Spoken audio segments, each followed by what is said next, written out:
Agreed to. Mr Speaker. David Bennett. Thank you, Mr Speaker. Tonight there will be a revelation because I'm actually going to agree with Sue Moroney for once.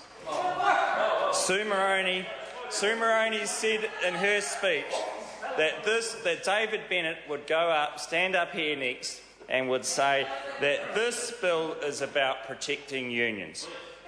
It's not about protecting unions. This bill hurts unions.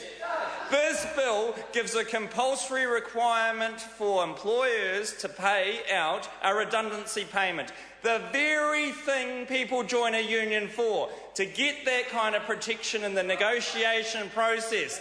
This hurts unions. How dare the Labor Party come to this House and attack unions? How dare them come into this House and take away the very right that unions try to deliver to their members? How dare that member that I have seen time and time again in Hamilton speak of her heritage in the union movement, often says that when we go to public meetings, talks about her involvement in unions, how she solved the world's problems in the union movement. Today she is attacking unions. She is attacking unions through this bill. She wants to take away the fundamental right that unions negotiate for. Unions negotiate for terms and conditions. Sue Moroney knows better. Sue Moroney knows better than all the unions in New Zealand. She knows what will be the requirement for redundancy, and that's 4 weeks plus 2 weeks each year. Well, I talk to you and ask you, what about those unions that have negotiated more than that? More generous conditions than that? What about them? What about them? The Labor Party is saying that they shouldn't have those generous conditions. The Labor Party is saying that this is the standard that they should be going for. What about all those people that have given years to the union movement, have worked on the picket lines, have gone out there and worked for those unions to find that the Labor Party shafts them in this House? That's what they do. The Labor Party shafts their own people. Once they get and sit in cushy chairs, they want to be in control of the power of their people, not the unions themselves. And I find this disgraceful that a Labor Party will come and bring a bill like this to this House. And what is more disgraceful is the word that I knew Sue was going to use this word. She always uses this word, and it's the word fairness. Sue used the word fairness. A word fairness. After 7 minutes of that speech, not talking about the bill, but talking about people getting unemployed, and then saying that the reason is the global financial crisis, which it is, it's not about fairness, Sue. This is not about fairness. This is about the Sue Moroneys of this world telling people that they know better than they do. It's about the Sue Moroneys of this world saying, I know how much you're entitled to. How does Sue Moroney know what some worker is entitled to? That's what I want to know. How can you say, Sue Moroney, that you know what everybody is entitled to? Sue Moroney certainly doesn't know what everybody's entitled to. I can guarantee you that. The Labor Party's waking up. Ian Lees-Galloway, the man that gave away transport to Julianne Genter. Good to see you in the House, Ian. Why are you here? I don't know. You're not representing the Labor Party transport policy. And then Dorian Fenton. Dorian Fenton is a great member of the Labor Party. She is a person that stands up for members of the union movement and select committee all the time. I want to see Dorian Fenton support this bill, shafting the union movement. I want to see her stand up and do that. And then behind her, that great man from the south of the country, Andrew Little, and he on State Highway 3, which Ian Lees-Galloway doesn't actually know is a road, but Mr Little will be standing up soon, and he will be putting the shafting and putting the knife into the union movement, the very movement that he led. How can you do that when you come to this House? Take advantage of your position and destroy the union movement. This is not good legislation. It's not good for employers. It's not good for unions. It is Sue Moroney telling the world that she knows best. That's what this bill is. That's typical Labor left politics. They know best. They won't let anyone negotiate. How dare somebody go into a contractual arrangement around their services? How dare somebody actually go and negotiate something like that?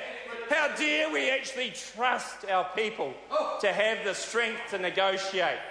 Why would we trust our own people when we have 120 people in this room that know better because they've been in Sue Moroney's position and they know what everybody deserves? That is a shameful, shameful approach by the Labor Party. Oh, this is the minimum. This is the minimum that the Labor Party wants. Oh, it's just distraught. And we hear the talk from the Labor Party about no plan. Well, I want Sue Moroney to say that in front of Tim McIndoe and myself in the election campaign over the next year and a half in Hamilton. Because we're looking forward to having you come to Hamilton and say that, Sue Moroney, when Ian Lees-Galloway is not going to support the Waikato Expressway, which is the biggest provider that the government can provide in the last 3 years of new jobs in Hamilton. Ian Lees-Galloway won't be supporting that. Sue Moroney won't be supporting that. Will they be supporting a convention centre? No. Will they be supporting irrigation in Canterbury? No. Will they be supporting any growth in the New Zealand economy? No. All the plans that have been put forward by this government, which are good for New Zealand infrastructure, that provide jobs, are not supported by that side. They do not support them. Mr. Ian Lees-Galloway wants a PPP for the Waikato Expressway. That's not happening under this government, mate. This is a good government. This is a government that delivers for New Zealanders. This is a government that trusts our people. We don't need a Sue Moroney to tell our people what they're entitled to. And we won't shaft the union movement like the Labor Party is doing here tonight. We will let the unions go into negotiations as they have done for many, many a year. And we will let them have that role. And it is a disgrace for the Labor Party. I don't know why you're wearing red, Sue. I don't think you should wear red in this House after shafting the union movement like that. It is not in the best interest of yourself or your party. But personal choice is what it's really about, if you look at it. In the end of the day, we all know the difference between the left and the right, the good and the bad.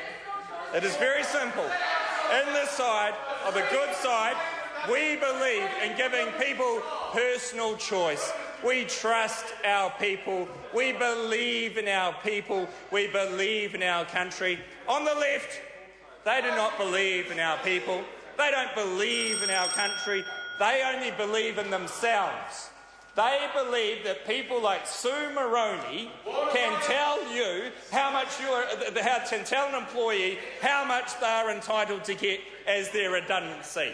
Well, I didn't know Sue Moroney had those kind of skills and strengths and attributes.